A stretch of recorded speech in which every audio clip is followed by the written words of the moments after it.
We've never had that sound in our podcast. But the last time I did pick up the sounds. Yes, but we didn't have that one. Oh. In my mind, it's always been in it. Bling, bling, bling, bling, bling. So what are we going to talk about today? Yesterday, I was leading the shower, and I was like, how are we going to start? And I was like, I'm going to ask her, have you ever heard of a sobada? Sobada? Yeah, like to be, I think that's the term. Let's see. I've just heard of it that way. Let's see. Okay. Sabado? So they call it a sobada de matriz, which is like the massage of like the uterus. Oh, shit. And I was thinking that yesterday because we had said that we were going to do one of the topics on infertility. Yes. And so I was talking to like a family friend on Sunday, and they were telling me like, oh, I know somebody that does it. I know somebody that does it. And literally like over and over again, when we've told people that we've been trying for like all the years that we've been married, they're always telling us like, oh, have you had a sobada de matriz? And I'm like, no. Because in my head, I was just like, what is this going to do if they've done like all the science stuff behind it? Right. But then it's like supposed to be like a massage where they call it like, some people have like a matriz caída, which is like where your uterus has fallen. That's like the term. Okay. Or so it's like out of place. Okay. And then they're going to like go in and like put it back into place, but not like internally. It's like externally. Oh, okay. So you like go to someone's house and they do like the massages. I've never had one done, but on Sunday they were like, oh, would you be open to that? And like, I've heard it so many times now that I'm like, fuck it, let me just try it. Like, what if that's God being like, just do it. Yeah. Just try and it. It's funny because like you'll hear people like, you know, when you're going through infertility stuff and then like everybody has an answer like, you know, your time will come, or, oh, you know, I know somebody that tried for 20 years and then they had quadruplets, or you know what I mean? Mm-hmm. And so the lady on Sunday, our family friend, was telling me like, oh yeah, you should go, like, why not try it out? And so like, I've just heard it so many times now that I was talking to the girls yesterday. I was like, fuck it, let's just all sign up to go do it. Cause there's like 3 of us in the shop that like have been trying for however long. Oh, wow. Okay. And so I'm like, let's just all go and try the and you're all gonna try it? Yeah. That's awesome. Because, you know, like, it's worth a shot, one. Yeah. Because it like it's not like a hormonal thing like what we've already done, or like. And 2, like, the reason why they like have it is because obviously it worked for someone. Yeah, literally. And everyone's always like, oh, 2 months after I was pregnant. I'm like, you already went through all of these like medical like treatments, and then you do this one little 20-minute massage where they put your uterus back into place, and that works. And I'm like, that'd be crazy. And like, I feel like we got some weird rituals, but they work low key. Like Vicks vapor rub will fix it, quite literally anything. You know, they're like, you scraped your knee, go ahead. No, and my mom. Another one that I do remember is like, if you burn yourself, like to put mustard on it, and then like if you hit yourself, they put like lard over the bump. Oh, dang. Yeah, like I remember when like my sister's kids would hit their head, my mother-in-law would be like, oh, just put like lard over it. I know. Okay, never heard of what lard. What does that do? But I feel like everyone has different things. Yes, my family's really big on aloe vera on like literally everything. Yeah. And then my dad, he's a baby oil man. Like baby oil on everything. Like in high school when I had really bad acne, he'd be like, Mia, put baby oil. My mom onto acne? Yeah, and my mom would be like, do not do that. It will clog your pores. And my dad would be like, I swear. He's like, look at the skin. Look at it. Literally. But wait, okay, let's back up. So the reason why you want to get that massage, so let's, for the viewers who like, obviously a lot of viewers don't know. Let's unpack it a little bit. Yeah, let's go through your infertility treatment and like basically start when you started trying to have a baby. Okay, so it's been a long time. Okay, so when I got married back in 2017. Let me not get it incorrect. 2017. But how old were you? I was 20. Oh my gosh. Okay, so you're 20. So when I got married, or like a month before I got married in January. So December 2016, I got off of my birth control. And in my head, I was like, bro, if this shit happens like tomorrow, I'm gonna be so mad. I was already living with my husband, and like we had been together for years already.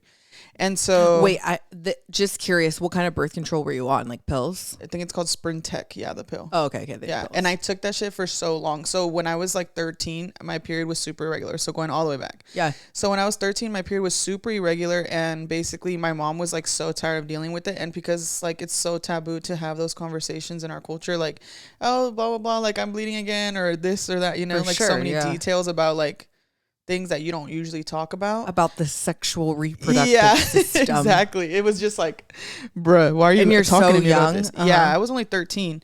And so, like, right before I started dating my husband, when I was 13, my mom took me to the doctor, and basically, like, instead of having the conversation with me, like, this is what the outcome can be of you taking this shit or whatever, she was just like, this is what they said. You have PCOS. And so, boom, like, you're on birth control. You're like, whoa. And so I was like, okay, like, in my head, I'm not even thinking of it in that way because I was not doing anything that needed me to have birth control. You know what I mean? So I was just like, okay, my mom said I'm going to take this. You weren't putting the D in the V. Yeah. And so then they put me on birth control for my PCOS, and basically I took it for like 7 years. Dang. Yeah. From 13 to 20, I literally took it every single day. Like, I had an alarm on my phone, 9 o'clock every single day. Right. And that was like, I mean, it was cool because once I did start like sleeping with my husband, it was like, I already have protection. Yeah. Something in place for that. Right. Or like extra, like to take care of myself, whatever. Yeah. So anyways, I took it for 7 years. I got off of it, and everyone always said, like, you're fine. It's going to take a while because your body has to like cleanse itself. Yeah, everybody says all that. This stuff, right? Mm-hmm. Regulate your hormones and shit, whatever. So basically, I got off of it in December of 2016, and then in January we got married. Okay. And so the whole time I'm like, dude, we're like gonna have a baby. Yeah, right? Yeah. And so like we got married, we're living our lives. We already had the shop. We were living on our own. Like, it was pretty chill. Like, we were traveling, whatever. And so you just don't really pay attention. And for me at that time, I was kind of like, I don't want it to happen like tomorrow anyway. So you just got I wasn't married. really worried about it. In the back of my mind, obviously, because I feel like as a woman, like once you think about it, you're like every month, you're like, is it going to come? Is it going to come? Right? Well, yeah, because you weren't on birth control. Yeah. So it was just kind of like free balling or raw dogging life, literally. And so whatever, we just kind of focus on our careers and like living life and stuff and whatever. Basically 4 years go by like that, just free balling, like if it happens, it happens, whatever. Yeah. And then kind of during COVID is when we started questioning like, okay, this has not happened. But I think it was more of me being at home because we were closed for 9 months. And so during that time I was kind of like, okay, like why hasn't it happened? So that's when I took the first step. And so I went to go do an HSG procedure. What's that? Which is where they go into your, like, you lay on an x-ray table. Okay, wait. Back it up. So how long were you trying before HSG? Well, we got married 2017 and now it's 2020. So 17, 18, 19, 20. So 4 years of unprotected. Yeah. And like 3 years basically, because we got married 2017 January. So it was like 3 years later, but it wasn't like trying like testing ovulation and like keeping track. It was just kind of like, if it happens, it happens. But there was no without any knowledge. Ever. No, it was just kind of like, is it going to happen? If it happens, it happens. Whatever. But that's still 3 years of unprotected. Yeah. And so for sure, that's why at that time, that's when I was like, okay, right now that I'm off, maybe I should look into this, right? Okay. And so then I go in, I get approved to do an HSG procedure. Which is, sorry, I cut you off. But no, so basically you lay on an x-ray table and they take like a catheter and they run it into your fallopian tubes with like almost like little balloons on the end. Oh, wow. And in the little balloons, they fill it with ink, and inside they like pop them or like spill the ink into your like fallopian tubes. And I'm like laying there, and the doctor had told me before, like, it's painful and like all this stuff, whatever. Like, if you need a break, like just let me know, kind of thing. And literally I'm laying on this table and I'm like, bro, this hurts so fucking bad. I bet. Because they're like all the way up in you, like where a human comes out of. So I'm like, dog, nothing goes up that high. Like, what is going on? You know? I could not. And so they literally have you lay flat to spill the ink, whatever, into your fallopian tubes. And then she's like, okay, turn to your left. And I'm like, okay. And she's like, okay, taking pictures. And she's like trying to explain it to me. I literally look at her when she had me turn. I was like, take whatever fucking pictures you need to, and then you can explain to me afterwards. Like, I'm not trying to be a dick, but like, just take your fucking picture. Do what you gotta do, get out, and we'll then talk about it afterwards. Yeah. Yeah. So then she has me turn, whatever, and then they like check it. Basically, it was over. She's like, it doesn't look like anything's blocked. Like, there's not any reason from these images why you haven't gotten pregnant. Like, you're fine, whatever. And so That's then, good. Boom, I take the pictures. Everything's fine. They just told me you have something called a crute. I think it's called a crute uterus. We'll have to like put the word on there. Oh, okay. Somewhere, okay. Right? Crute. I think it's a crute or a cute. I don't know. Anyways, so that means like it's misshaped a little bit, but there's X amount of women in the world that have this and they have successful pregnancies. It's not a big deal. Okay. Nothing else is blocked. I was like, all right, bet. I recovered from that. It's like in and out. Like it's literally just a doctor's appointment and you walk out by yourself and you go home, take a day, and then you're back on the road, whatever. Okay. So then I did that. And then basically they said sweet, nothing's wrong. So we just continued our lives, whatever. After COVID, we just kind of took a lot of time traveling and we just didn't pay too much attention to it.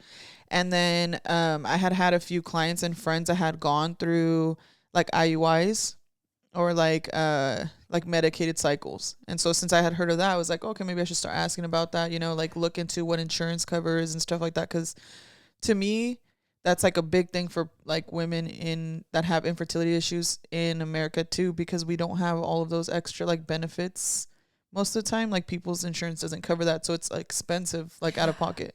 For people who don't know what an IUI is, because I didn't know, can you explain what that is? Yeah. So basically, we called into a fertility clinic. We have Kaiser. So we went through Kaiser. I called at first I didn't know that it was like a separate like area in the hospital. So like optometry, whatever. I just thought it was like gynecologist, everything with your vagina, one. Boom, for sure. Right? That's what I would think. Yeah. So then I called the gynecologist and she's like, well, I have to send a referral. So you have to come in.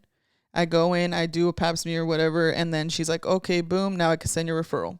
That's crazy. Yeah. So it was super crazy how it happened because basically she's like, you'll hear back from them like in a week and they'll call you, whatever, a week or two, just give them time. Because the fertility clinic is like, they count it as like cosmetics. So it's not like they're going to call you like on emergency, like, all right, yeah, come in tomorrow, whatever. So in my head, I was like, okay, like now everything in my mind for some reason processes time. And I was like, all right, in 2 weeks, I'm going to hear from this. And then in my head, I'm already thinking like, if I do these treatments, I've heard you get pregnant in X amount of time. So if they're based on your cycles, next month, the month after, I'll be pregnant. Like that's how my mind processed. Oh my gosh. So this is November 24. We're in 25. Yeah, 24. So I go in, whatever, and they call me. They literally call me like 45 minutes, an hour after I leave. Oh my gosh. Yeah. And they're like, oh, okay, we got your referral, whatever, blah, blah, blah. You're like, what? I had just gone off my cycle. So they were like, call in on your next cycle first day. You're going to have to come in for an ultrasound and then we'll have you sit down with your doctor. They'll explain to you what's going to happen and we'll move forward. Boom. So all of November, I'm juiced. I'm like, my period's going to come. I'm going to call in. Fuck yeah. Okay. So then I wait. November goes through. I get my period. It's December. I get my period the day before. I think it was like the day before Christmas, like some crazy ass shit, right? And like a movie. Yeah, it was like the day before Christmas. Yeah, it had to be Christmas. So then it's like the day before Christmas, and I call in, and I'm hell excited. I'm like almost like, I don't know, just like so much excitement, right? I call in, and I'm like, boom, I started my period. The lady literally goes on her thing, and she's like, we're booked for December. No. And I was like, okay, but they told me to call when I get my first day. And she's like, yeah, sometimes that happens. Like literally just call your next period. Oh my God. I was so defeated. I was like, you gotta be fucking kidding me. So then I call my husband. I'm like, bro, they just told me I have to wait till my next period. Like, excuse me? Right? Yeah, you just waited like all this time for this and now you gotta wait again. Yeah. So then basically now whatever, it's December, I get my period, I'm devastated. I was just like, leave me alone to wither my own sorrows. Right? And like Juanito was like, what in the fuck, like relax, are we really gonna do this? Because I'm literally like the driest person. He's probably never seen you like that. Yeah, I don't cry. Like it's like rare for him to see me be like, bro, what the fuck, you know? Yeah, but this is a different level. Like this is you trying to conceive. Yeah, for sure. But like for him, he was just kind of like, what the hell? Like, I don't see you like react like that to things. So he was just kind of like, if this is how it's going to be, I don't want to do it. You know, like what is that? Not, I don't want to do it, but he was like, I don't want to see you like this every fucking day that we're doing this. Right. Yeah. And so, I got over it, whatever. I waited impatiently, like every day checking, like, did I get my period? It's like day 3 after I had already called in. Like, obviously not, right? So then we wait, whatever. I call in and finally, boom. I get my period. I call in and she's like, all right, you're going to come in and take blood work. Day 3 of your period, you're going to come in. You're going to get an ultrasound. So basically the process is you go in, you do blood work. They check your levels to make sure that it's like 3. I think it's like a pregnancy test. And then there's like 2 other hormone ones. I'll have to like look them up. But basically you go in and they do like an internal ultrasound, right? Okay. They check both of your, like your left and your right ovaries. Yes. Okay. Okay. So then they check me. Your ovaries. You're like, what are those little balls? I'm like thinking of the image. Okay, so then they go in and they check both sides, and basically they're like, okay, like here we could see like you are obviously diagnosed with PCOS. So with PCOS, you have like all these extra little eggs that are left in there because you're like, you have so many hormones that it just kind of overstimulates it. Interesting. I never really knew what PCOS was. So it's polycystic ovarian syndrome. Yeah. So like a lot of people, I luckily, even though I have it, I literally just have like this, like the minimal side effects, like extra hair growth or like, oh wow, random things, which I just thought like I have, you know, like you're a kid and you have like hairier arms and like whatever, I'm Mexican, like you're like whatever, it's fine. Yeah. Like who cares? And so, basically we go in and do the ultrasound and they're like, okay, yeah, like we see that you have like you have your eggs that came down for this month or whatever, right? And it's supposed to be like once. And so basically what they did was they gave me a medication called letrozole. For letrozole, you'll take it from like day 3. It was for 5 days. So the first cycle they gave me 2.5 milligrams, and this is in January, right? Okay. So in January, they gave me 2.5 milligrams. You take it for 5 days. It's supposed to like overstimulate or like help stimulate your follicles. Okay. And then you'll come back in for an ultrasound, and then we'll basically give you a trigger shot, which is an HCG hormone. And then your body will either pick up that embryo, or like not the embryo, the follicle, and we can fertilize, or like you will do insemination, which is what IUI is, insemination. Oh, wow. Or like it just, the medication didn't work for you, and on the next cycle we try another one. All right, bet. Like they take Juanito's sperm and then they insert it in you? Exactly. Oh, wow. Yeah, so IUI is like intrauterine insemination. Wow. Yeah. Okay. So basically I do the medication, down bad, like it literally fucking not knocks you out, but like you have cramping, you have like all these extra issues. Side effects were. Yeah, I mean it wasn't like horrible. Like what I had seen online was like treacherous. Like people were like in bed and all this stuff. Like I still went to work, I still like lived my life. It was just kind of like a like a really, really bad period. Yeah, just like extra cramping. I feel like you can feel what's happening in like your ovaries. Like you kind of feel more on one side than the other, and then they go in and do the scans, and you're like, that like on my right ovary is where I felt those follicles. Like I could tell. Wow. So then basically that's January. I do the medication, and basically I go back in after whatever days they tell me, and then they were like, oh, they haven't grown enough. So we're going to put you on another 5 days of the same medication, and then you're going to come back in for another ultrasound. So then I go back in for another ultrasound, and they're like, all right, boom, you're ready. They have me go to the pharmacy. I buy my trigger shot. And when I bought my trigger shot, I was like super grateful because I heard like those things could be thousands of dollars. Oh, wow. And luckily with our insurance and stuff, it was literally less than $200. So in my mind, I'm thinking like, all right, with IUI also comes the responsibility of paying all these things. And luckily with our insurance, it wasn't too bad. That is so good. Like, that's not bad at all. Exactly. So then I buy the trigger shot, I go home, whatever, and they literally tell you 36 hours before your insemination is when you'll do the shot. So the first one was like 11 p.m. so it was like I think it was Friday or Thursday, 11 p.m. to do Saturday morning, 11 a.m. Oh, okay. Right? So then we wake up at 11 p.m. Juanita does a shot for me. And then we go in on Saturday, they do the IUI, and then you wait 14 days. Wow. Yeah. That's a long time to wait. Yeah. So you wait 14 days, and the entire time I literally, my doctor was like, do not test because now you have the HCG trigger or the HCG trigger shot. So you're going to have a positive test when you go to take a test. Oh, okay. Because of that hormone. Yeah. So then I saw people on TikTok that had gone through IUIs. Oh, God. And I was like, these girls are genius, right? So what they do is they have a little notebook and they go through day by day, day 1, 2, 3, whatever, right? Mm-hmm. All 14 days. And they take a test every single day, once per day. And you'll watch the trigger shot fade out of your body.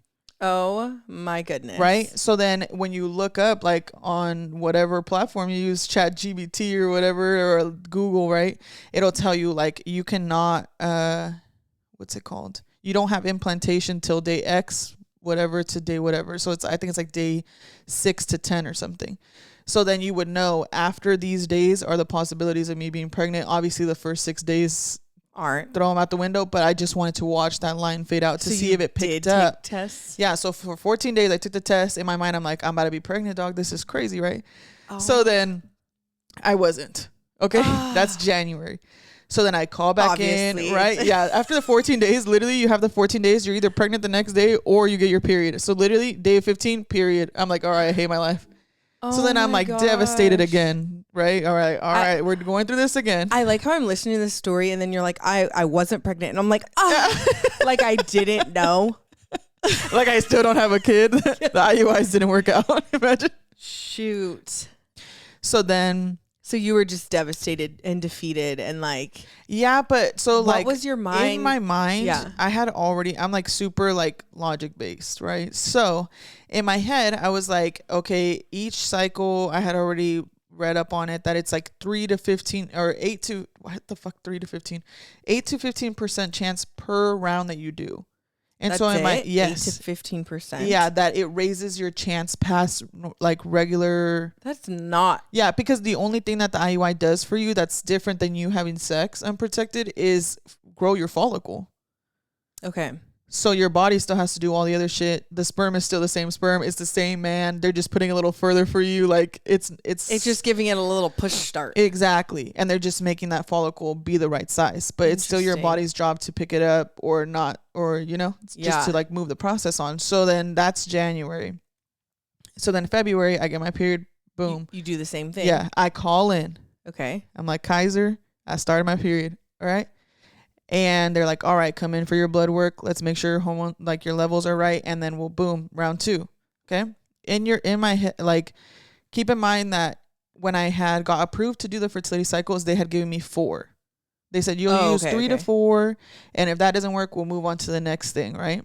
Which is like IVF. Oh, geez. Yeah. Okay. So that's a whole nother ballpark that we haven't gone into. But so round 2, I call Kaiser. I'm like, good morning. I started my period. They're like, all right, come on in. I'm like, all right, bet. So I go in, I do my blood work. I just have to wait. Now I'm in the game. Like, okay, I know I just wait the day. They're going to call me, tell me to go pick up my letrozole. I take it, go back in for my ultrasound, whatever. I already know the routine now. Yes. Because in my head, I had seen all of these women that I'm watching on these damn videos. Like, oh yeah, round 3, round 4, whatever. Like just numbering it. And they're not showing all of this extra information that also can fall into place. They call me back. Now I get my results, which the doctor doesn't call you back unless it's bad news. Usually they just, you see the result and you know you got to go pick it up, you know, on your little kp.org app. Oh, right? Okay. They're only calling if it's not good. Yeah, so that's so true. I get a call. I'm like, hello? And they're like, you have cyst. I've never in my life with PCOS had cysts. Do you think it might have been from those hormones? Yeah, so they're overstimulating it, right? So then at that point, I'm like, not another thing. What the fuck, right? Yeah. So then I go home to work. I'm like, I have cysts now, this and that.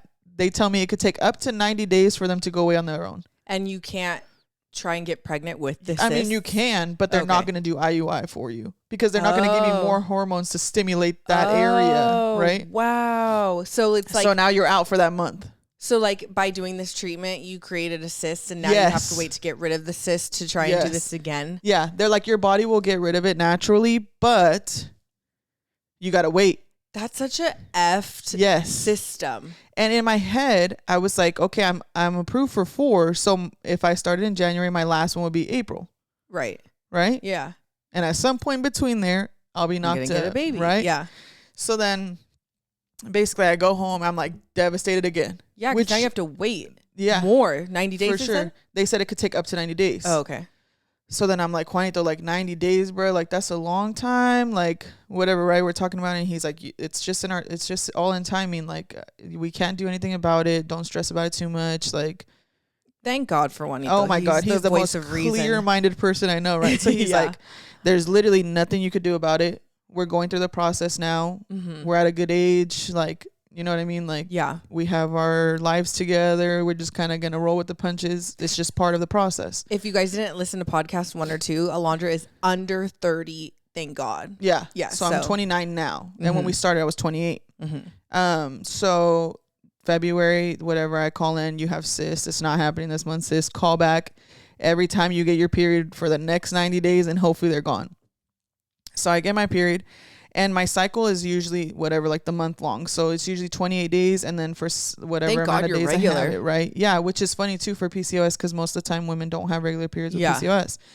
And so now I'm thinking, okay, in 28 days, I go back, do my blood work and whatever.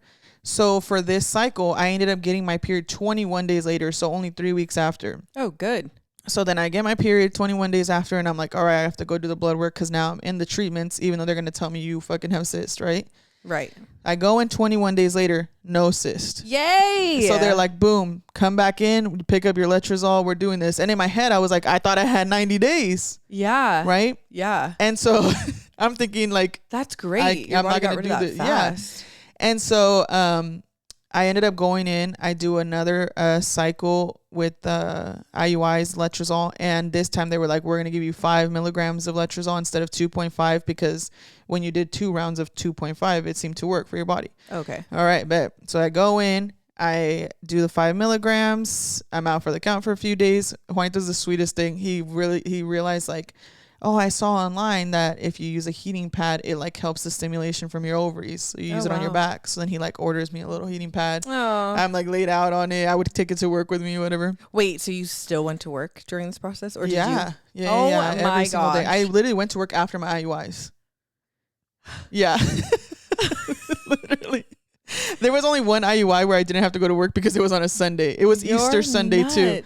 So I do round 2 and I do the medication. Everything looks fine. Do your trigger shot. You're going to come in for your IUI. Do the IUI. Wait the 14 days. Taking a test every single day. All anxiously waiting. Oh my gosh. Nothing. Alondra. Right? I really don't think you should have taken those tests. Yeah. No, look, I learned. Okay. So round 3, I call in. I'm on my period. They're like, boom, come in. Do it again. Wait, okay. So round 2 after the cyst, it was a no? Yeah. Okay. So nothing. It was, but I didn't get cyst from the 5 milligrams. So okay, they're like, you're good. You call us, whatever. Your numbers look fine. It's basically just like a waiting game, which cycle sticks, because that percentage is not that much higher than you trying on your own. Okay. And I feel like when I watch things online, because I was literally like addicted to, I have a super addictive personality, right? Same. So when I start doing like one thing, it's just like so fixated on that one thing. And I feel like all I would do was watch TikToks on people like going through the same process. But it was like, once I went through it myself, I was like, dude, I literally want to get on this platform and spill the beans, because there's so many things that people leave out. Right? Yeah, like the hard stuff. And the most of the TikToks I saw were like, okay, I did 2 rounds and boom, now we're having a baby. And it's like, that's not realistic for everybody. They leave out a lot of like the harder parts. They just show themselves taking medication. You should have recorded your journey. Yeah, for sure. So I do have 2 left, and I want to go into that, like, to 1,000,000%. like record them, especially since I'm not like, I feel like in the moments where I was getting the answer that I didn't want, I did feel super defeated. And for me, it's like, I usually have like the mental strength to be like, it's okay. There's more, like there's something else that they could do, or you know what I mean? And I already knew in my head, like, me and Juanito have other options. He has siblings that are adopted to his family. And so we had always, since we were younger, talked about like, oh, you know, even if we have our own kids, one day we would like to adopt them. And that's before we even knew that like we had fertility issues. Oh, wow. So when the conversation did have to come up, because for me, like as a woman, I just felt like it's my job to be a mom after a wife, right? Because once you get married, the only question is, so when are you having kids? Yeah. Right? Mm-hmm. And it's right after. It's kind of like you get engaged and they're like, when are you getting married? Yeah. Right? And then you get married. There's like the next question comes, and the next question is, when are you having kids? Yeah. And so I just felt like, am I letting down like my own marriage by not being able to give that part of me, right? And so like, because it has been so many years, like how am I supposed to, if I can't, like how am I supposed to fill that space? And so like for me, like doing this process with Juanito probably brought us like closer than any other thing like we've had like experienced, because I know that there's people that see it a different way, but Juanito was always like, it's been me and you for 15 years. Yeah, that's a long time. So he's like, to me, obviously it's a beautiful like next step to have kids, but he's like, it's not going to change our dynamic if it doesn't happen for us. So that kind of that's such a good partner to lessen the stress mental on you. Load. Yeah, for sure. Because in my head, I'm like, fuck, is he as disappointed as me? Like, you know? Yeah. And obviously I was doing it for me because I want to have my own kids, but I was just kind of like, for me, when I started going through the journey and we started telling like our family members and stuff, which we didn't tell a lot of people at first. And so it just took us a little bit longer to start telling people. But once we did, what we received back, or like the opinions, or like what people had to say was so positive that it was like, okay, it makes it a little easier to go through the journey. People checking on us, or you know, and having people support. Exactly. And so we went through our second IUI, and this is like February now. No, we're in March. So I go through my second one, and that one didn't take either. So then I call back in, and then they basically were like, okay, come in, you do your whatever and all this stuff. And basically I did it at the end of March. Yeah, end of March. And so I go in and do my third one. And with this one, it was so different because every single cycle is so different. And so I went in, I do my medication, your ovary, like your follicles are stimulated properly. We're going to do the trigger shot, whatever. Come in, we're gonna do your ultrasound, and like we'll just see internally how everything's going. So you have to buy the trigger shot every time? Every single time. Dang, so that's like an extra like $200 every single time. Yeah. Dang. But I will spend the $200 for sure. I didn't have any complaints about that, because some people pay thousands of dollars for this stuff. For sure, but like think about people who really like struggle to like 1,000%. The letrozole you have to pay for.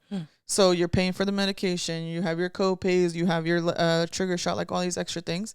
And so I am grateful that Juanito has insurance that like was able to cover a lot of that stuff. Yeah. And I think for a long time, that's why I didn't really look into it, because we weren't like in a financial place to be like, let me spend thousands of dollars on this extra treatment to do something where like, and that's probably why a lot of people don't do it. Yeah, because they're so afraid of those numbers. Like there's so many numbers that come behind all these extra treatments. Yes.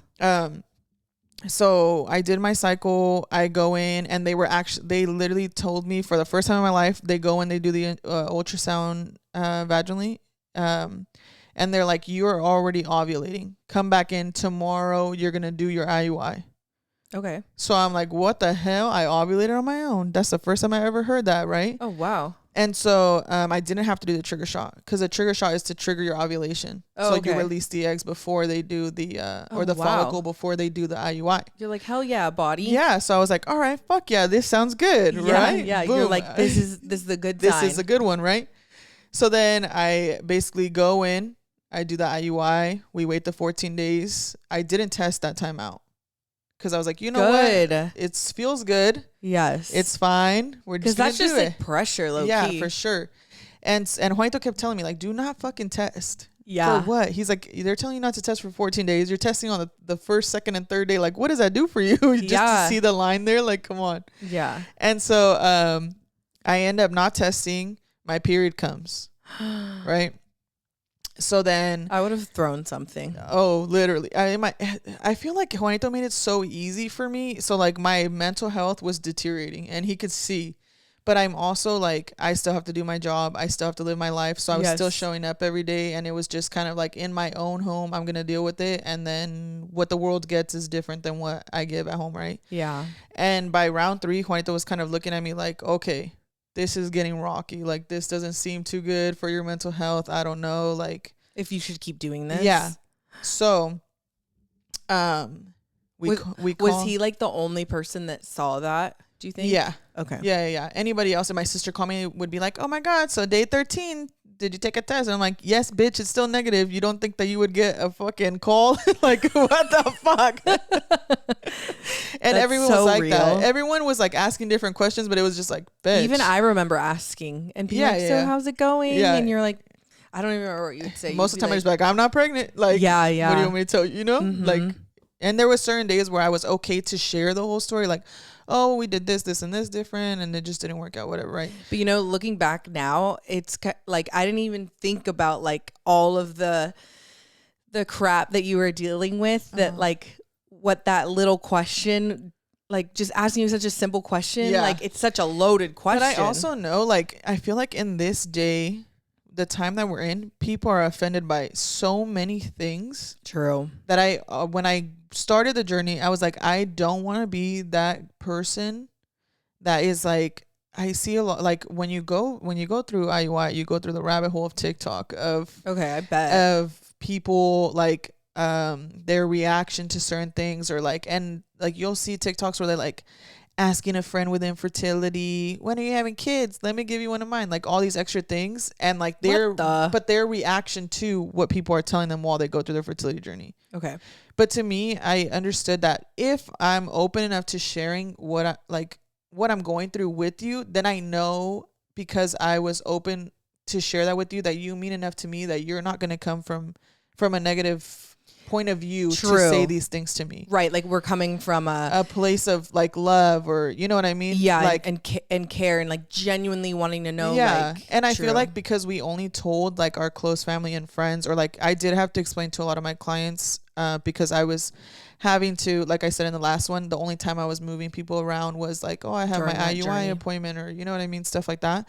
And so then I would be open with them, because even though I didn't owe it to them, I still felt like it's easier for me to explain to you what I'm doing so that you understand why I'm not able to, right? Yeah.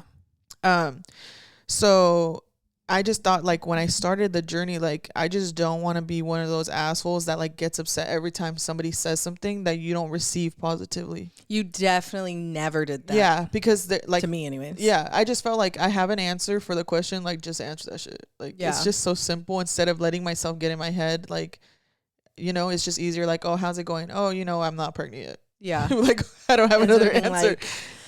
Like, oh my God, you're asking me again, right? Yeah, I feel like probably the girls next door got more tired of hearing me fucking talk about it over and over again, because like you see 6-7 clients a day and you're having to tell the story again and again, right? True. Yeah. God, that's gonna be so hard. They're probably looking at me like, bitch, what the fuck? But I mean, all the girls at the shop knew too, because obviously I'm open with them and like just sharing that part of me, and it was, I mean, they make it easy for me to open up. But that in itself, Alondra, just say what you're going through over and over and over again. That's got to be so hard on your mental health without you even knowing it or realizing it. No, I mean, I realized when Juanito started telling me, like, look.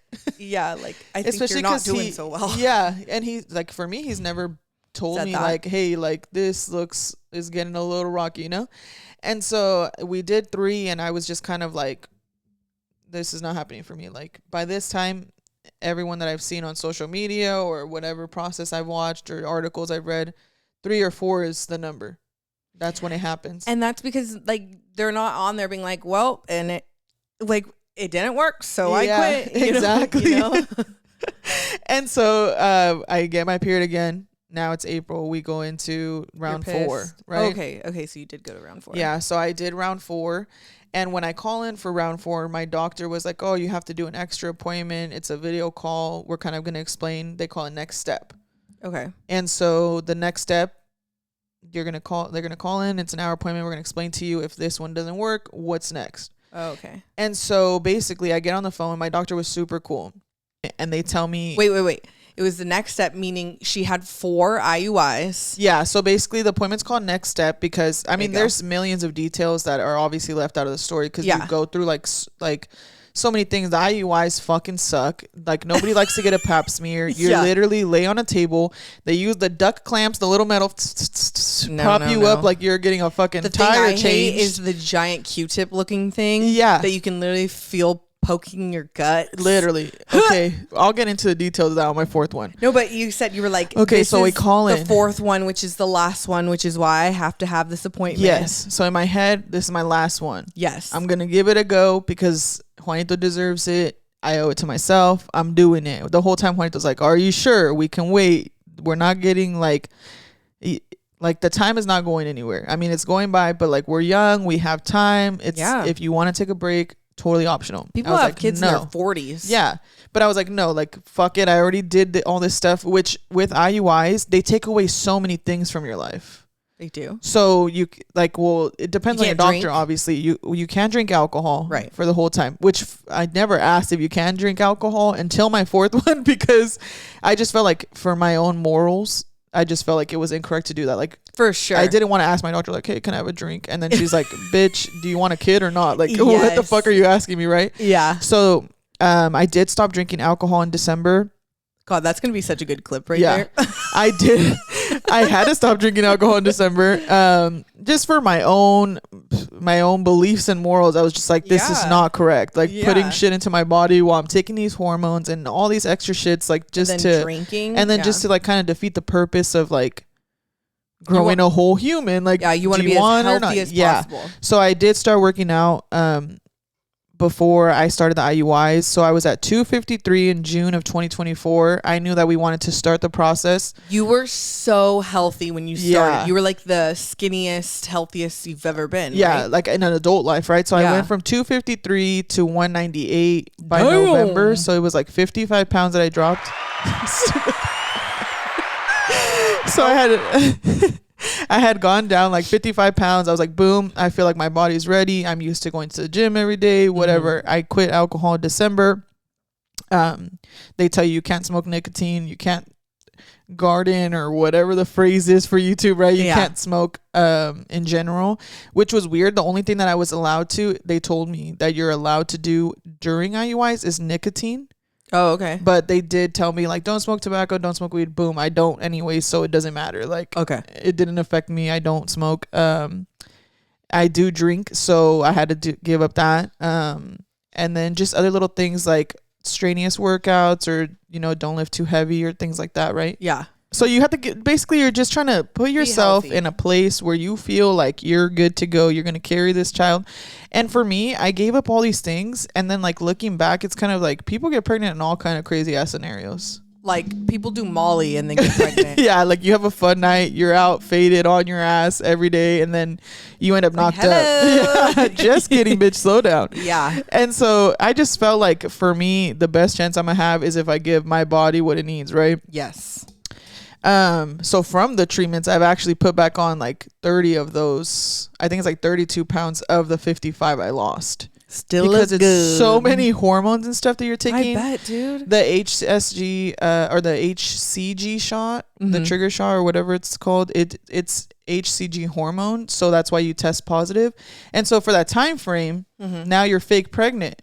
That's crazy. And so you're eating whatever you want, like doing all this crazy ass shit, and like I just put the weight back on. It's not the same for everybody, but for me, I did whatever. But you didn't put it all back on? No, I didn't. Yeah. And so basically we get the call, we do the phone appointment, whatever, the online appointment, with the doctor for the 4th IUI, and basically she's like, I put in some information, and basically now you have 6. That's crazy. Instead of 4. And I was like, okay. And she's like, I just feel like you had the cyst with 1 and then 1 you didn't get the trigger shot. So we just put in some information and now there's 6 appeared instead of 4. So now I have 2 extra ones.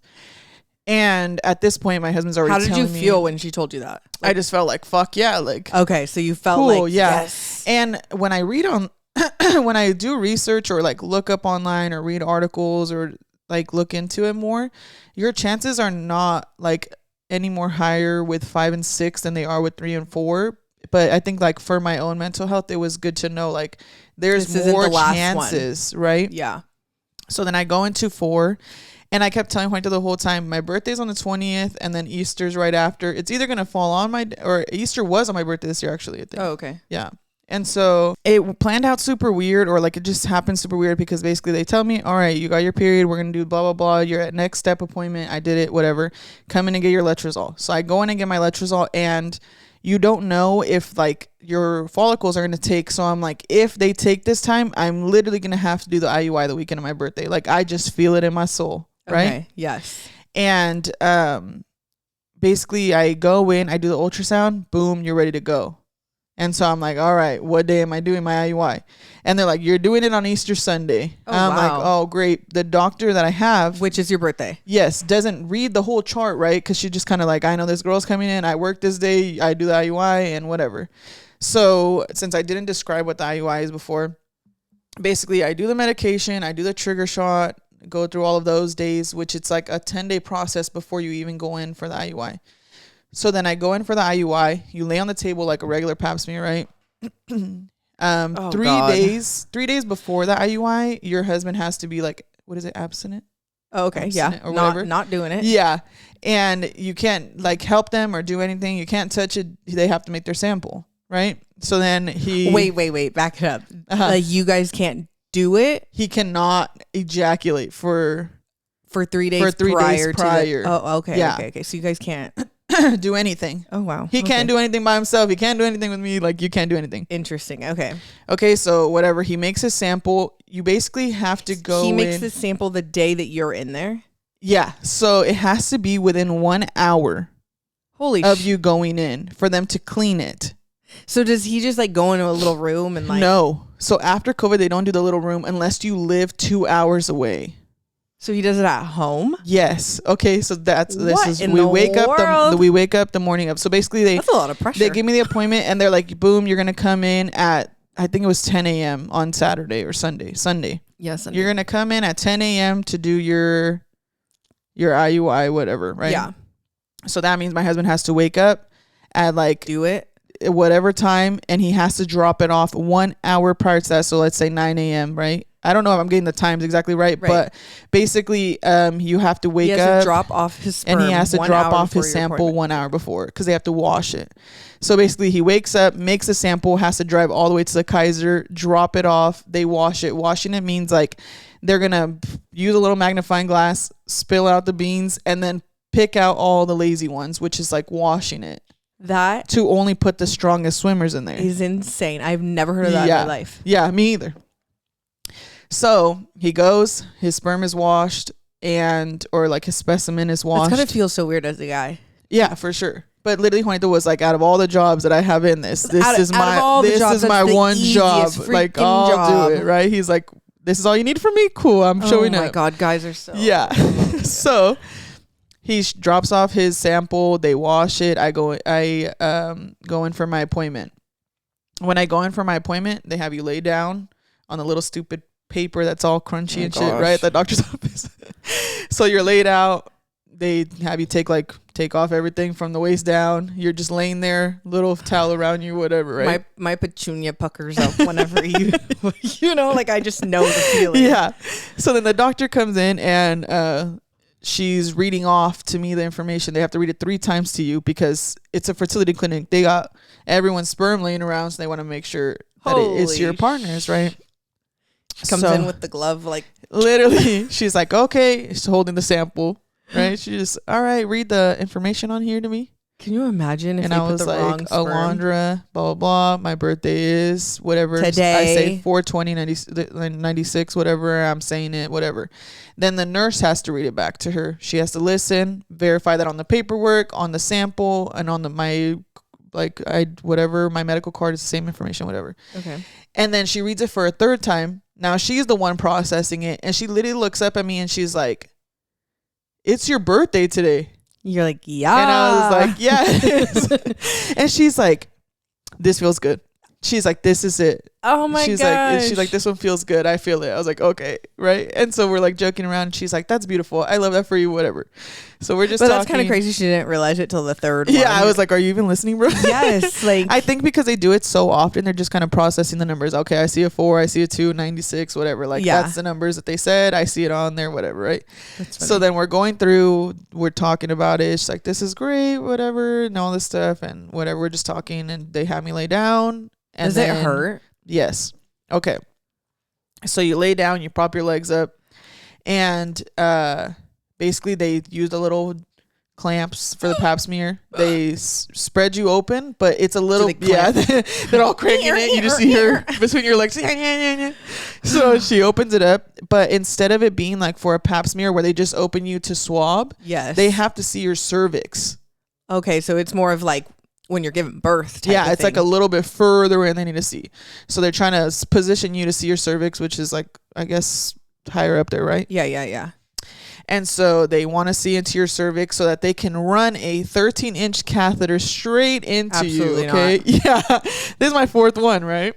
So I'm like, so you already know what you're going to experience. Yeah. And every time I still would be like, because I already know, like, this is about to fucking suck right now. It's almost worse than the first time because you know what you're going to experience. Yeah, for sure. So then I lay out whatever, they do the clamps, and basically they just like take the specimen, they suck it up, like, you know, when you give little kids medicine and they have the little squishy things. It's literally one of those, but the catheter is like 13 inches. So they suck up the sample and they're like, bet, all right, ready? And she just runs it through, and then she'll be like, all right, you're going to feel a pinch, and now you're in your fallopian tubes. Oh my goodness. And they're all the way up there, right? And you just feel like the cramping, like, I can't even describe the feeling because it's not like a period cramp. it's just like fucking sucks. That's the only description. Yeah, so that's a good description. That's the adjective for it. Yeah. It fucking sucks. Yeah. So they're all the way in there and they just basically release the sperm. Okay. And then they just pull it back out. You just lay there for a few minutes, you clean yourself up, and then you're on your merry way. Like dribble out? I mean, the same as like when you do it. Yeah, that's what I was curious. Now you're a fucking snail. Like, you know, it's the same thing, I guess. Yeah. And then they just tell you like, all right, I'm weak. You're just a snail. Like, sorry, I never heard someone explain it like that. And so you just basically get up and go on with your day. So since it fell on my birthday, I literally told her to like, please do not plan anything. Okay. Because afterwards you will have like a little, like for me at least, everyone's time is different. But after I would do an IUI, I would have like cramping because obviously it's not super invasive because you could just get off the table and walk out, but it's still like messing with something you're not used to touching internally. So I would get like cramping, which they say you'll get. I would get like lower back pain. And so I just would be like leaving, walking a little funnier, you know? Yeah. And then I get home and Huerta was like, okay, like just go lay down, take a nap. I was like, all right, but whatever. So then I go lay down, take a nap. I literally pass out for like 3 hours. Okay. Right? A good little birthday nap. Yeah. So I just lay down. I'm like, cool. I'll probably wake up, eat. My birthday's over. That's it. Right. And so then I wake up and there's just hella music in my house. And I come out. My sister-in-law's cutest thing ever. They decorate the whole house. Aww. They have like a whole carne asada for me outside. They call like my best friend and her kids to come over. And they call Ceci and like my parents and like all this stuff. TFTI. Yeah. So then they had like this whole little thing for me that day. And it was just awesome. Like, wow, like, even though I'm going through this thing, like Juanito still wanted to have something for me or whatever. And it's not like he planned something like somewhere that I wasn't physically going to be able to do. Yeah. It was just like at the house. It was super light, like just kind of hang out. What a good man, you know, Savannah. Surround yourself with people that love you while you're going through something, whatever. And so then like May comes around and basically at that point I wasn't pregnant again. Right?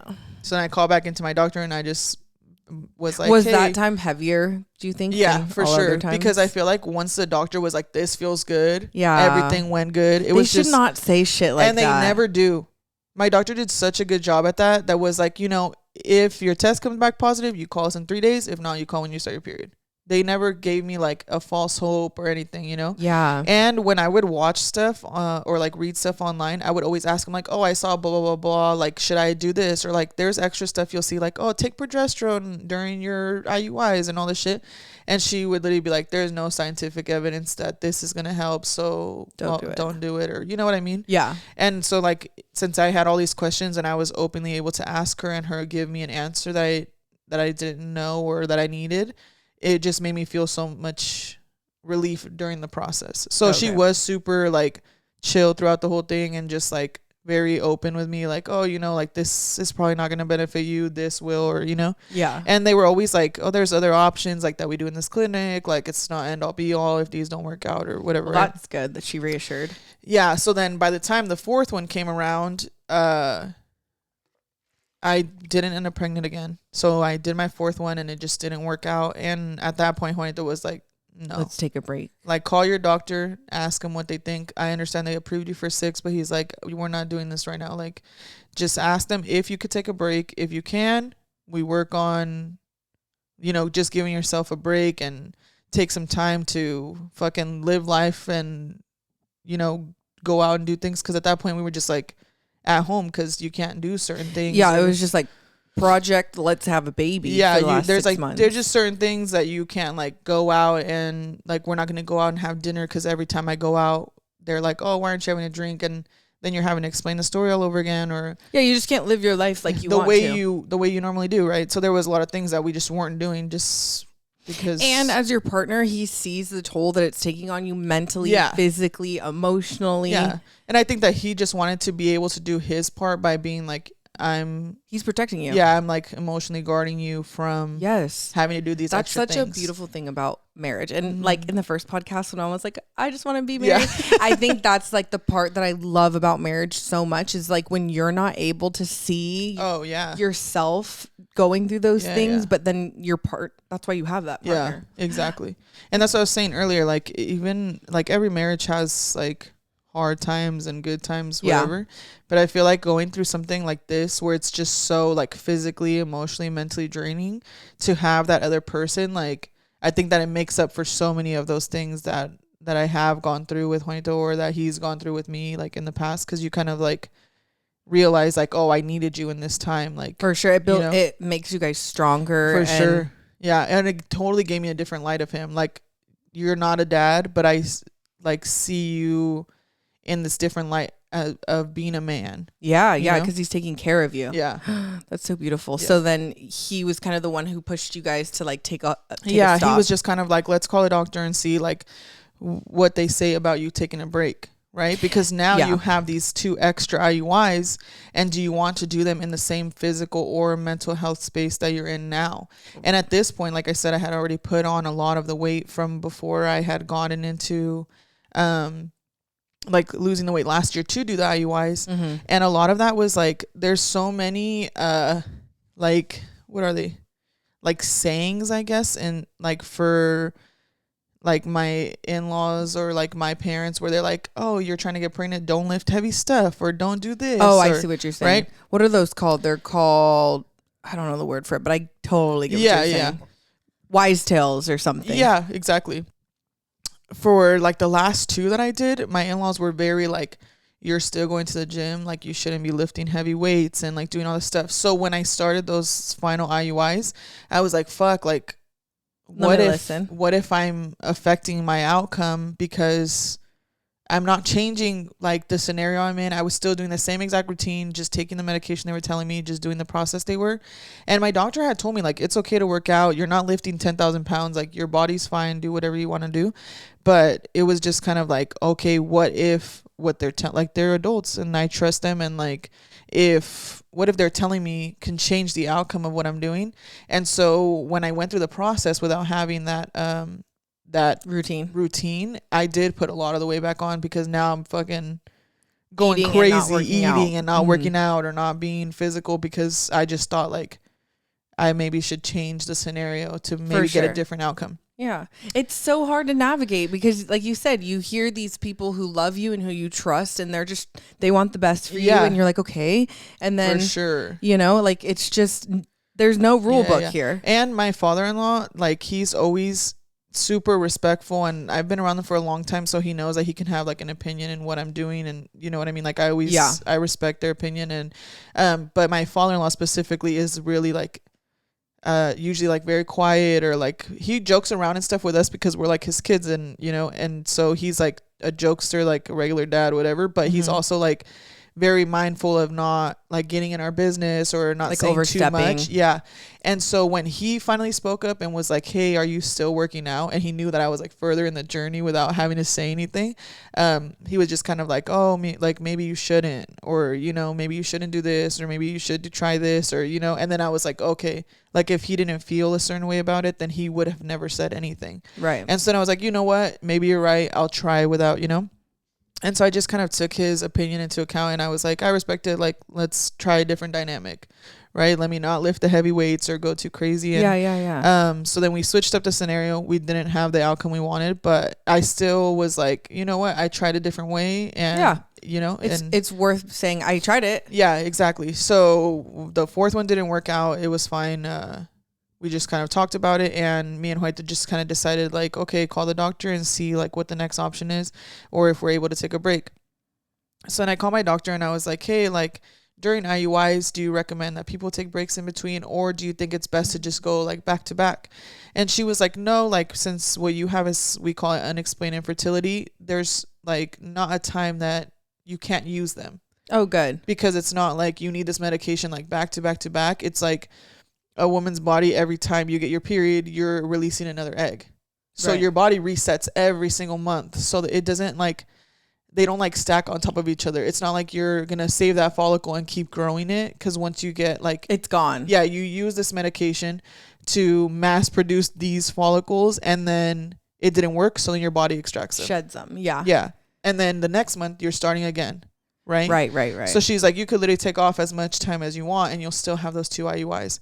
So then at that point, Juanito was just kind of like, if you're okay with it, I think it's best that we take a break. You work on whatever you want to work on. I think that part is so important that you're saying, like, he was saying if you're okay with it, because for sure if you were like, I want to do it, he would be like, all right, let's go. No, for sure, because that's how he was already for the fourth one. Like, if you think this is best for you, then you go ahead, because obviously we want the same outcome, right? But I think that in his head, as my partner, like he said, if it's not a baby, it's always going to be us. So I think that he was just oh my god, that's so beautiful, right? Yeah. So, and it's funny to hear me say that out loud, because me and Huerta are not like that. You're not like lovey-dovey like so that. But I understand, like, when he tells me certain things, like, I know what he means by it, and like I take it for what I need to. And so I think at that point, from him telling me, because for the first 3 months, even though in my mind I was already going crazy with the process, by the fourth one, for him to tell me out loud, like, look, now it's reflecting outwards, and I think that if you are able to just take a little break, and he had told me, like, in a super calm way, like, just take a little break, work on your mental health, get back into a routine where you feel better physically, emotionally, like, because I did feel better when I was waking up, even though it was at 4:30 in the morning to go to the gym. Like, it just started my day. I just felt more motivated, and it just, like, helped me. And so I think, like, for that last one, when I stopped doing all of those extra steps, it was just like, I'm already giving up all these things that they restricted from me. Now you're taking, they took away my gym, in your normal was gone. They just kind of, like, my life just kind of got stripped away to have, like, this one, like, outcome. And obviously I was willing to do whatever I had to do to get that outcome, but it was just like, you know what, I see that you're not doing the best, and I think that it's better for you to, if you want to take a break, I'm okay with it if you're okay with it, right? And so I think, like, maybe the way I'm saying it wasn't exactly how he said it, but but like, the way that I received it was like, he's worried about me for 1,000%, and he didn't want me to be, like, giving so much of me when he couldn't. Like, he the whole time was like, I wish that there was some part of it that I could take on. And the reason why he was so adamant about taking a break is because he saw the toll it was taking on you. And the whole time he's like, it literally, because I kept saying, like, if it doesn't happen, it's because of me, like, it's on me. Oh my gosh. And so he just kept telling me, like, it's not, because, like, we're choosing to do this together, and, like, whatever the outcome is, that's such a you mentality. And that's why it just kind of, like, deteriorated so quickly, because I had never gone through a scenario where it's all, like, for anything else, and if I'm giving a scenario and it's based on what I have to put into it, I'm gonna put in whatever I have to make that thing happen. But when you're a woman and you're going through infertility, you can't do shit. Like, you can't make it happen. Literally, I'm like, quite literally, I can't. And you're the type of person to where, like, you will make shit happen. So I just needed that answer to be the answer, and that's every why it was time. That's why it was so bad on your mental health, because it was something you could not control. Yeah, for sure. And then, like, not being very, like, I'm open in the way I speak, right? Like, I don't mind having the conversation afterwards or whatever, but during that time to, like, share every detail of it, or, like, when people are constantly asking, it didn't bother me, because I knew where they were coming from, but it was just kind of like coming to the realization of what the outcome is, right? To having to re-explain that every time, and so, like, it didn't bother me that people were asking, because I think it helped a little bit to be able to express that.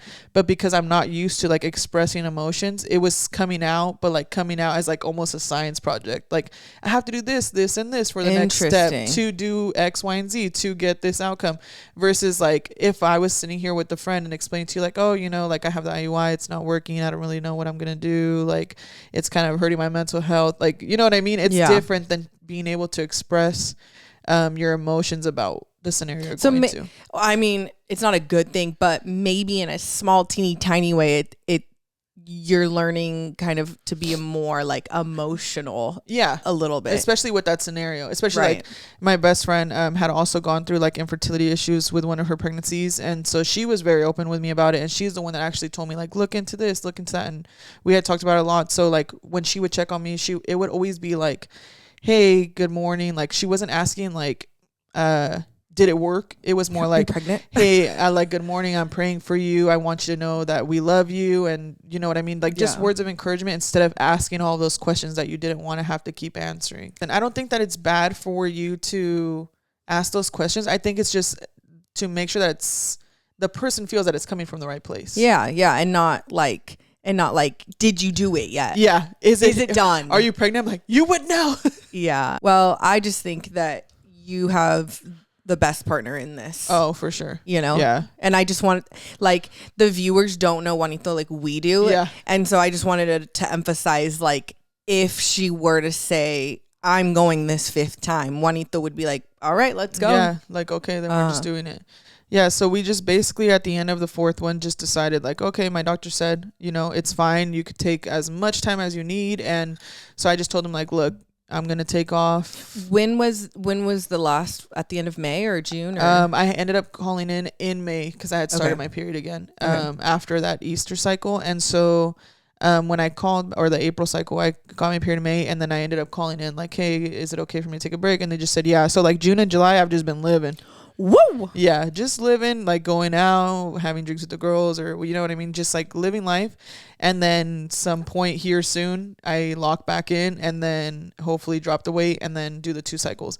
And I told them, like, I think it's best that we do them like during the holidays, right? Because then you're surrounded by all these people, and like our family is super close. So I think that it'll just be easier for me to have a lot of distractions where the time is moving quickly. True. Because the holidays go by so fast that I'm like, okay, if I have 2 cycles, like October, November, or December and November, or however, whatever order, right? November, December. I just think that it'll be a lot easier on me mentally to just be like, that means we got to drink a little bit then before that. For sure.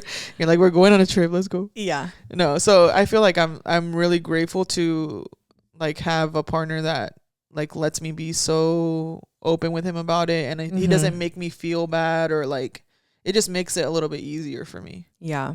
That, and the fact that you, like you said in the beginning, you have insurance that like allows you to be on this journey. And now you have a platform to share this journey. Yeah. So like in the future when she starts the IUI, right? IUI process again, you guys will definitely for sure hear about it. I'll share every little TMI detail with you guys. Yeah. You know what's so crazy is we've been saying this since the beginning that we are so similar but the same, and I had no idea that you've been on birth control since you were 13. Like I'd never known that. Yeah. And what's so crazy is I've been on when I was 13. Maybe I was even I wasn't 12. When I was 13, I also went to the gynecologist because I was experiencing, I don't even know what it was I was experiencing, but it was something. It was either like something. It was either like extreme hair growth or it was like cramps. Okay. Yeah, so similar. Yeah, because I started my period when I was like 11, I think. Okay. It was super, super young. Yeah, samesies. Hey. I wasn't trying to distract you. No. And so my mom took me to the doctors, and my mom wasn't taboo with it. She was very open, but like she wasn't like open. It's like, okay, if you're experiencing this, like let's go to the doctors. So we went, and the doctors was like, oh, she needs to be on birth control. This will fix everything. Mm-hmm. And my mom's like, okay. Like, I guess. And I remember her being like, this doesn't mean you can have sex. And I was like, yeah, like I'm 13. Like that's wild. Literally. I think that my mom didn't even like question me about that. She was just kind of like, all right. Same with my mom. Like she said it, but like she didn't even think I was thinking about it, which I wasn't. Because I didn't understand what birth control was used for because I was so young. Yeah. That my mom didn't even think to be like, don't have sex. But you know what's so crazy, Alondra, is like we both started birth control when we were 13. And then like, why are we both having these issues? Because it's a lot of bullshit. It is. Like what were we put on it? Yeah, literally. For all of the time frame that we were becoming women. Like your whole like childhood into early adulthood. Like, okay. Now what? So I was put on these birth control pills and I was on them 13 to 23. Oh, wow. Okay. Like 10 years. Yeah. Sheesh. Shoot. Yeah. Just consistently. And then, you know what? I took a blood test when I went, and they told me that my testosterone was 3 times the amount that a teenage girl should be. Yeah. And that's why I was experiencing so much hair growth. Yes. And I was like, am I a boy? I remember asking my mom that. She's like, no, you're not a boy. She's like, your hormones are just off. And I was like, okay, what do I do? And she's like, this birth control is going to help you. And I was like, okay. And I remember feeling so adultish. I was like, I'm on birth control. Yeah. Like so strange. But I was on birth control, and then I mean, I don't have an infertility journey, but I definitely have a story when it comes to like my reproduction. Let's see. How do I even unpack that? Yeah. I feel like it started off with you needing your surgery, right? So how did you know that you needed to have that surgery? So I've been on birth control since I was 13 until I was around 23. And then when I was 23, I was dating somebody that I was serious with. Okay. It was like one of my only other serious boyfriends other than Luis. And we were at a point where like, I don't think he knew this, but like I was like, if I get pregnant, like we're serious enough. Yeah. So, and I had been on birth control for so long that I just was like over it. So I stopped taking my birth control. I think he knew. I'm pretty sure he knew. Yeah, I think he knew. And that was wild. well, he never like he didn't ask either. I can't remember. It was like almost 10 years ago. But I do remember that he always used the pull-out method. Like we never. Oh my God. We never like it never went in. Okay. So that's good. That is not a form of birth control. It is. No, I mean, it's not, but like, I'm just saying, like, we never. The pull out method, bruh. I'm just, okay. But that's part of the story here. Okay. Okay. So I was with somebody seriously. I was monogamous. That's the word, right? Monogamous. You're with one person. Not polygamous. Monogamous. Yeah, we were monogamous. We used the pull out method. And I was with this person for 5 years. So like, I think 21, 22, 23, 24, 25. Okay. And then during 3 of those years, I was not on birth control and I never had a scare. I never got pregnant, nothing. And I always thought that was kind of odd. Yeah. I was like, that's weird. You're like, that pull-out game is strong as fuck, bro. Yes. Yes. Okay. But during that time, I always had the most painful periods. Like I remember one time being at work and I started bleeding and I went through, this is no TMI because this podcast has no TMI. This is TMI. I had a Super Plus tampon and I went through it within half an hour. Like I thought I was bleeding out. You just thought you were dying? Yes. And I went to my car and I sat there and I was crying because I was in so much pain. And my coworker, his name was Reggie, love him. He was so like in tune with me. He knew that like he was like, that's so weird that she would just run out. And he like knocked on my window and he's like, do you need me to take you to the emergency room? And I like looked up at him and I was like, no. And I told him, I was like, I just bled through a super tampon in 30 minutes. And I remember him being like, I did not want to know that. And like, he was like, oh, so no hospital? Yeah. I don't know what that means. But I left work and I had multiple like times throughout the years of like just experiencing these like weird periods. Okay. And I never went to the doctor about it because I was just like, I've always just experienced weird periods and stuff ever since I was 13. Okay. So then, not even a year later, me and Luis got together and I still wasn't on birth control and we used the pull-out game. Okay. Okay. Because again, this is crazy. What the fuck? I never had a pregnancy scare. I never had a pregnancy scare. Also, my periods were never regular. So even if I did have a pregnancy scare, I wouldn't know that I had a pregnancy scare. I feel like the period being irregular would be the scare. But I was never scared because it was always so irregular. Like I could go like 60 days without it. Okay. And then I would get it. And then like I could go like 50 days, 40 days. But during days. those 30 days extra? I was never scared because I never was like nauseous. I was never nothing. Oh my God. I feel like if it was late, I would be like, bruh. But I never knew if I was late. Yeah. You know? Like I just How am I? I was just living life. But I was always monogamous. So even if something were to happen, it was like I knew that my person was by my side. Okay. So then I moved in with Luis when I was 28. How fucking old are you? Wait a minute. I'm 32. Oh, so you've only been with him for like 4 years. No, I've been with him 6. So maybe I moved in with him when I was 27.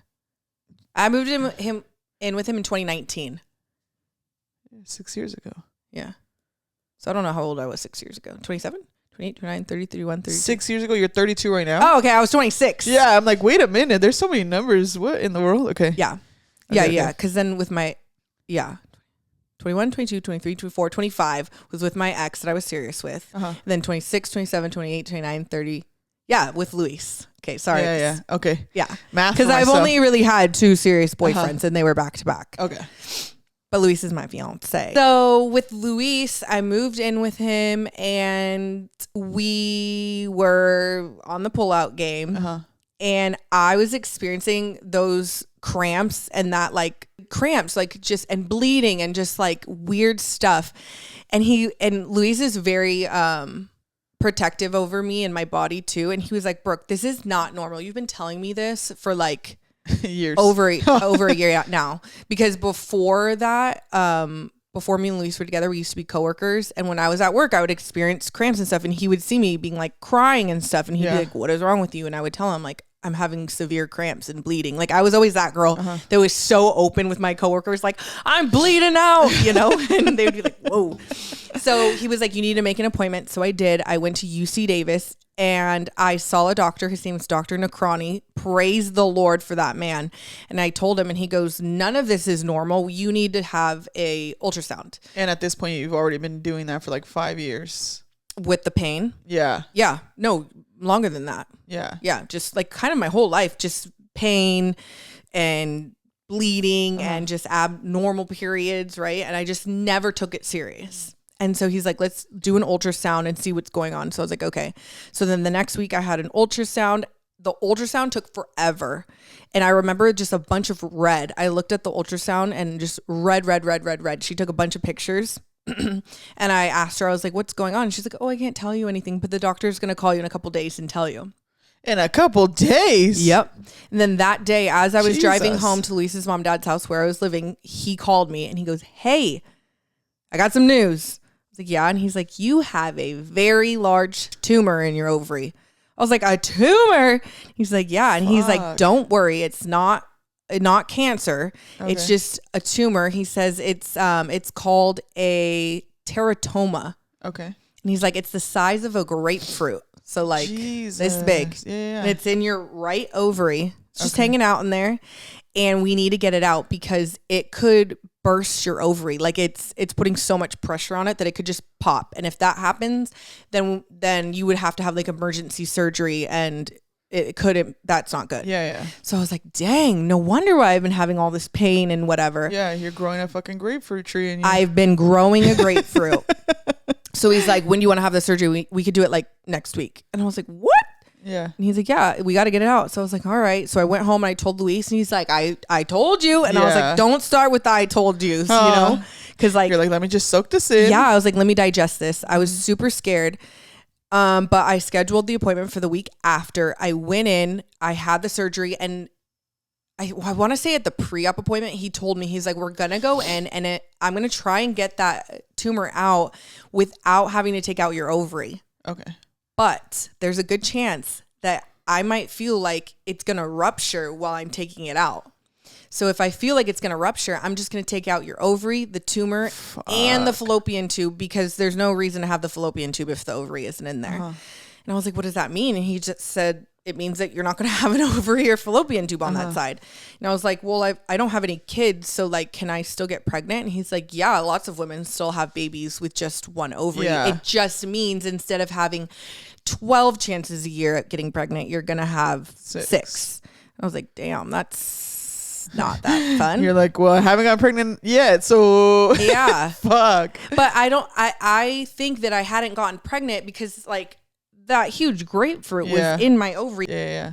So I go in and I was like, how am I gonna know like if you take out the ovary? And he's like, well, when you wake up, we'll tell you. And I was like, okay, fuck, cool. Okay. So I went to sleep. I freaked out when I woke up and I was just like, I just want to know, like, what did they take?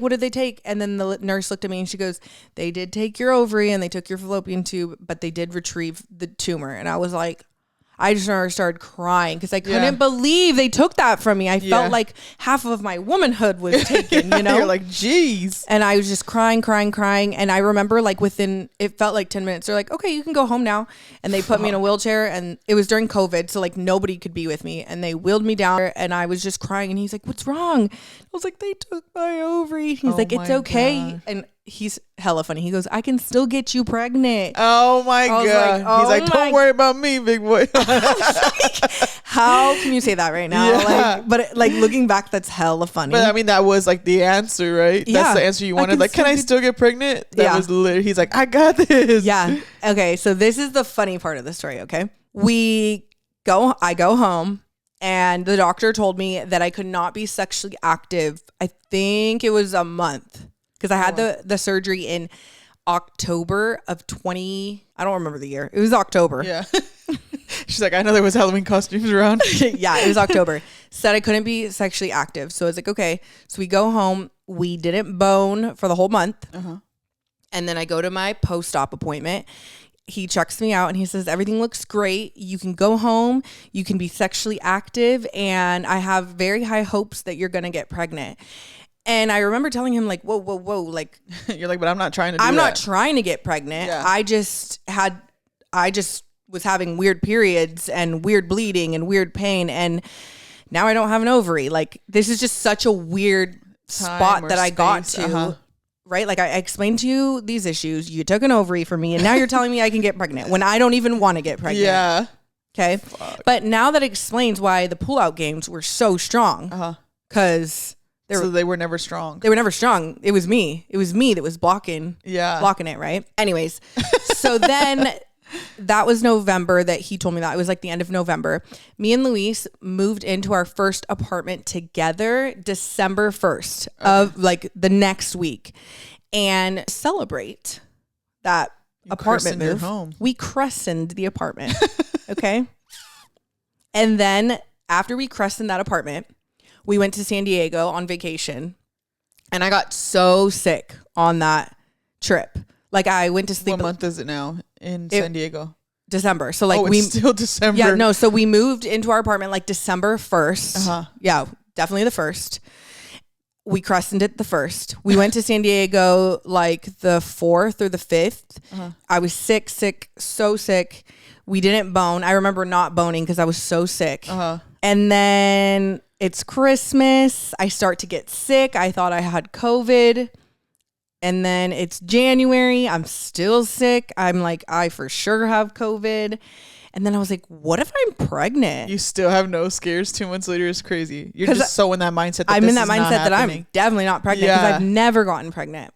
And I remember waking up one morning in January. It was January 6th. I woke up. My anniversary. Wow. Really? Yeah. Yep. I woke up and Luis always makes me coffee in the morning and he brings it to me in bed.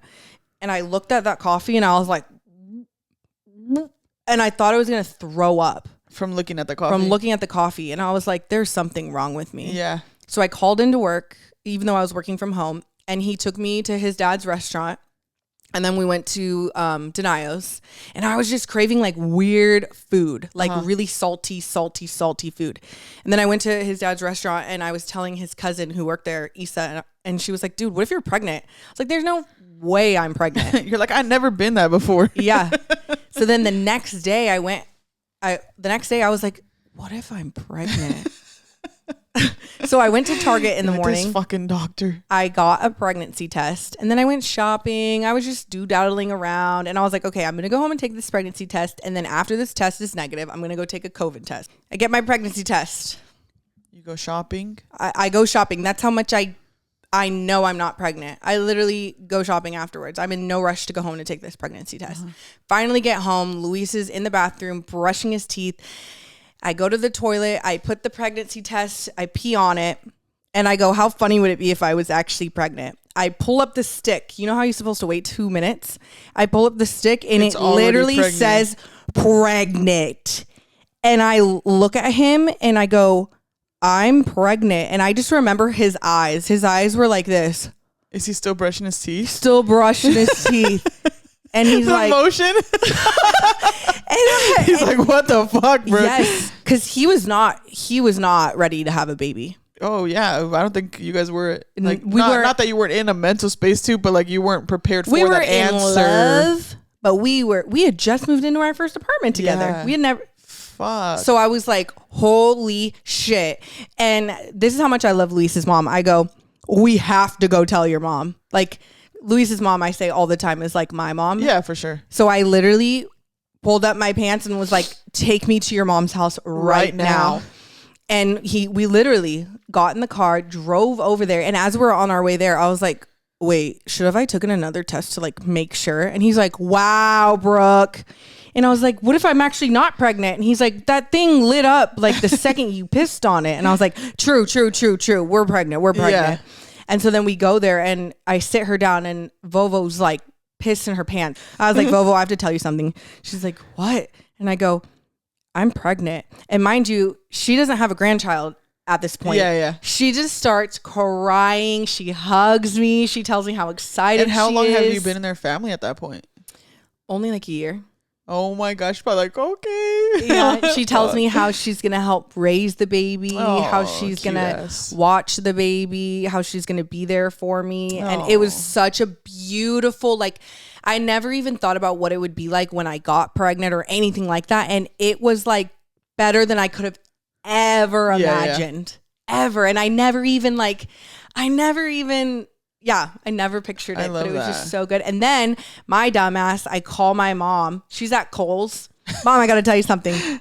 On FaceTime. All on the same day too? Like you didn't even plan this out? No. So then after that, I went to like a random clinic over by like Arden Mall. So that way they could like do a vaginal ultrasound. So that way they can confirm it. And there was a heartbeat. And I remember seeing little chicken Gianna on the thing. GG. She was still an embryo sac. Like, you know, when there's... because you were probably only like 8 weeks. I was 7 weeks. Oh, okay. Yep. So then the next day I couldn't hold it in any longer. And I called my mom. She was at Kohl's. Same thing with my dad. I called him. He was making copies at work in the workroom. I was like, Dad, I'm pregnant. And he goes, oh, yeah? I was like, yeah. He's like, okay. You know what's so funny is that I think that like when you think of pregnancy, like obviously you know somebody's having sex, right? Yeah. So my dad was probably like... And so I used to always like, I'm hella close with my dad. And I was like, I can't wait to be able to tell him that he's gonna be a grandpa.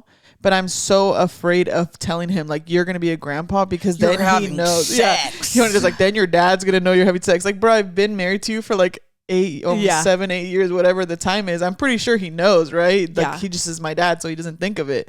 And then when we started the IUI stuff and we told my dad, Juanito, like, to line the mood, it's kind of like, well, I don't even have to sleep with your daughter, like, to do this. Like, you'll never have to know. And I'm like, you never have to imagine me boning. Like, that's crazy. I don't think my dad's gonna imagine that. What the fuck? That is so funny.